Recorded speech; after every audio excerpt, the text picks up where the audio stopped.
mahahalagang tao na bahagi ng kasaysayan ng kinabibilangang rehiyon. Paano kaya kung walang mga bayani sa ating kasaysayan? Kaya nating makamit ang kalayaan na tinatamasa natin ngayon? Isipin mo, ano kaya ang mangyayari kung walang lumaban para sa ating bayan?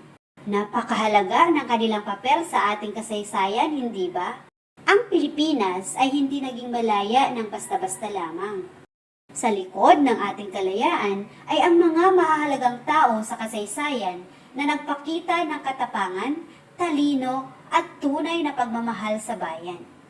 Sila ang mga taong lumaban, nagsakripisyo at nagbigay inspirasyon upang mabuo ang ating kasaysayan.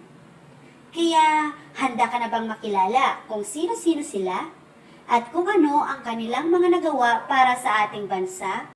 Tara, simulan natin ang ating paglalakbay sa kasaysayan. Narito ang mga mahahalagang tao na may malaking ambag sa kasaysayan ng Calabarzon at ng Pilipinas. Una ay si Dr. Jose P. Rizal. Si Dr. Jose P. Rizal na ipinanganak sa Calamba, Laguna ay kinikilalang pambansang bayani ng Pilipinas. Sumulat siya ng Noli Me Tangere at El Filibusterismo na nagmulat sa kamalayan ng mga Pilipino laban sa pang-aabuso ng mga Kastila at nagbigay inspirasyon sa pakikibaka para sa kalayaan. Siya ay isang mahusay na mag-aaral at manunulat na nakapagtapos ng medisina sa ibang bansa. Bukod sa pagiging nobelista, siya rin ay isang intelektual na nagtaguyod ng pantay na karapatan at reforma para sa mga Pilipino noong panahon ng pananakop ng mga Kastila. Ambrosio Rianzares Bautista. Si Ambrosio Rianzares Bautista ay kilala bilang may akda ng Deklarasyon ng Kalayaan ng Pilipinas na isinagawa noong Hunyo 12, 1898 sa Kawit, Cavite. Siya ay ipinanganak sa Binyan, Laguna noong Disyembre 7, 1830. Kinikilala rin siya ni Dr. Jose Rizal bilang kamag-anak. Nagtapos siya sa kursong abogasya sa Universidad ng Santo Tomas noong 1865. Kilala rin siya sa kanyang katalinuhan at kabutihang loob sapagkat bilang isang abogado, nagbigay siya ng libreng serbisyong legal sa mga mahihirap. Agueda Cahabagan. Si Agueda Cahabagan na ipinanganak sa Laguna ay isa sa mga babaeng general ng revolusyon sa Pilipinas. Kilala siya bilang generala ng revolusyon dahil sa kanyang pambihirang tapang at paglaban para sa kalayaan ng bansa laban sa mga Kastila. Nagpakita siya ng katapangan sa pakikidigma at naging inspirasyon ng mga Pilipino, lalo na ang mga kababaihan sa pakikibaka para sa kalayaan. Emilio Aguinaldo. Si Emilio Aguinaldo na ipinanganak sa Kawit, Cavite ay kinikilalang unang pangulo ng unang republika ng Pilipinas. Siya ay namuno sa revolusyon laban sa Espanya at naging isa sa mga pangunahing leader na nakipaglaban para sa kalayaan ng bansa. Noong Hunyo 12, 1898, pinangunahan niya ang pagdeklara ng kalayaan ng Pilipinas sa Kawit, Cavite. Julian Felipe. Si Julian Felipe ay ipinanganak sa Cavite City, Cavite. Siya ay kinikilalang kompositor ng Lupang Hinirang, ang pambansang awit ng Pilipinas na sumisimbolo sa kalayaan at pagmamahal sa bayan. Siya ay naging mahalaga sa kasaysayan dahil sa kanyang ambag sa paglikha ng musikang nagbigay inspirasyon sa damdaming makabayan ng mga Pilipino. Apolinario Mabini. Si Apolinario Mabini ay ipinanganak sa Tanawan, Batangas. Siya ay kinikilala bilang utak ng revolusyon at naging matalinong tagapayo ni Emilio Aguinaldo sa pagbuo ng pamahalaang revolusyonaryo.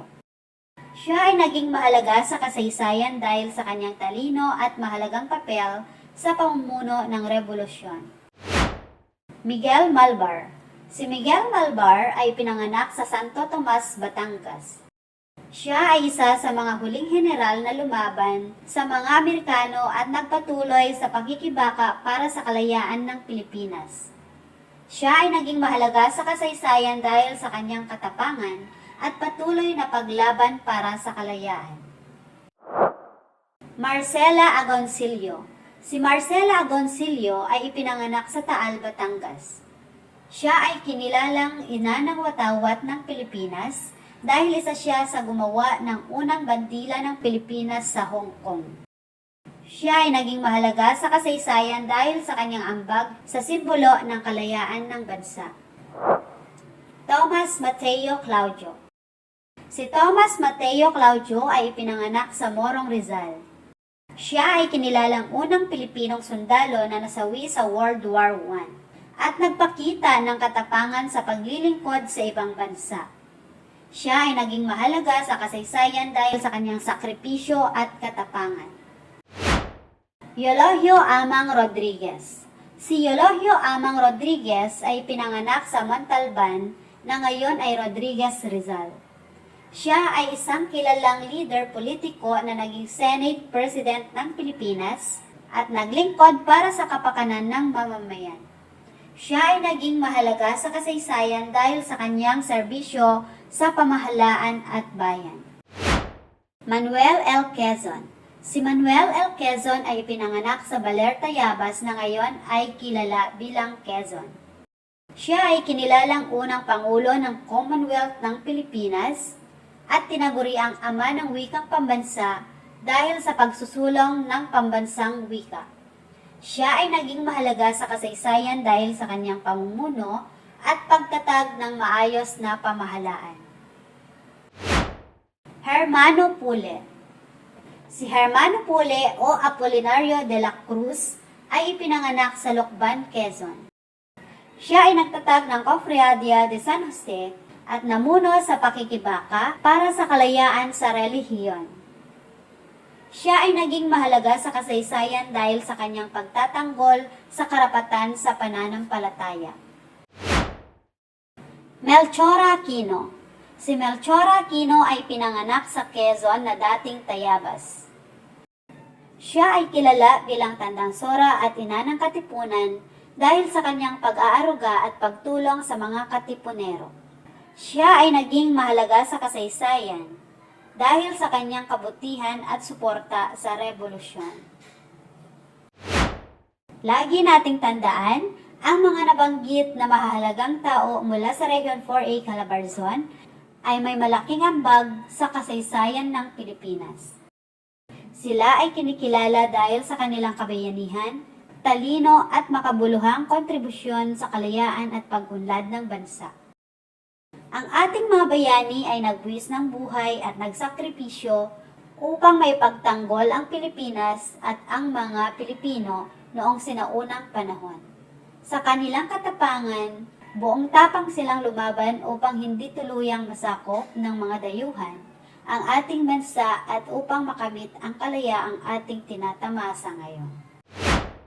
Ngayon, subukan naman natin gawin ang sumusunod na gawain.